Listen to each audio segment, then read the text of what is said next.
Oi pessoal, sou Joana Martinez, sou acadêmica de Letras Língua Portuguesa na Universidade do Estado do Amazonas.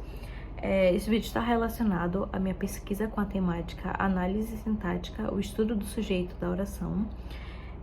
Foi desenvolvida na disciplina de sintaxe, que é um dos principais ramos da linguística, em que no âmbito da gramática tradicional é abordada a partir ali da análise sintática, em que entre os elementos centrais da análise sintática encontra-se o sujeito.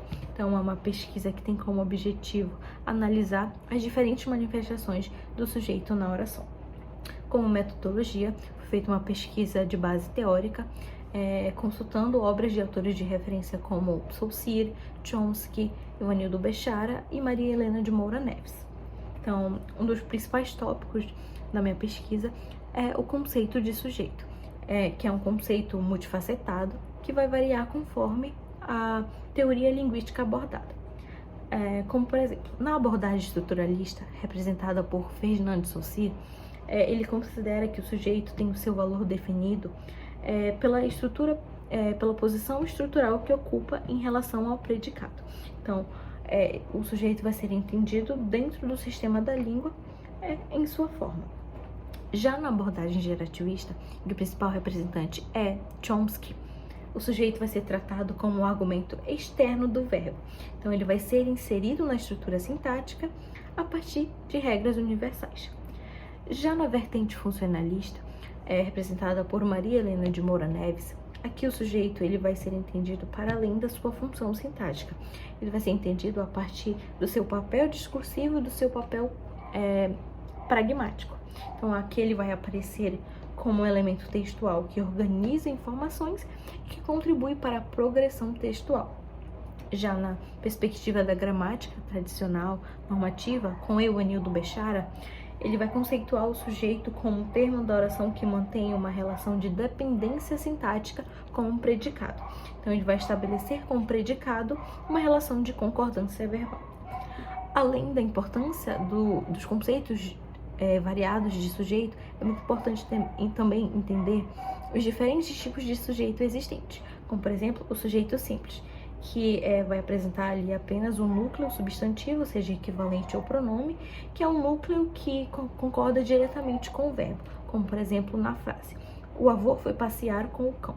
Então, é uma frase simples em que o núcleo sujeito é avô.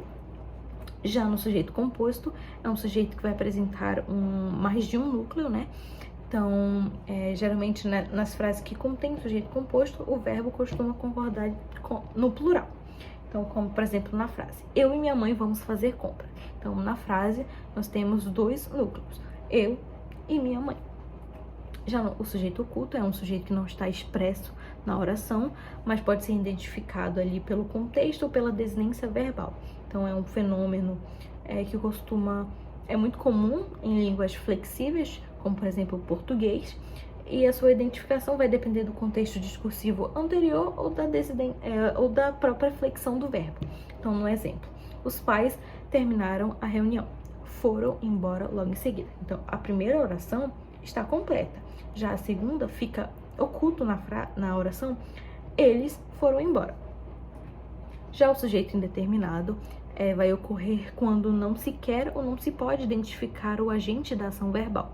Então, a sua formação se dá de duas formas principais, como, por exemplo, o verbo na terceira pessoa do singular, acompanhado da partícula si, como na frase: precisa-se de livros. Ou o verbo na terceira pessoa do plural, sem referência explícita a um agente, como, por exemplo, roubaram meu carro.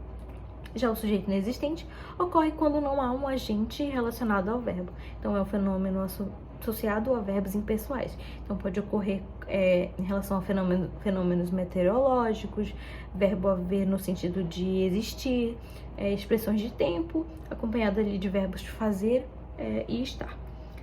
Portanto, o sujeito ele é muito importante, pois é um elemento ali sobre quem se afirma, se nega ou se atribui uma ação verbal.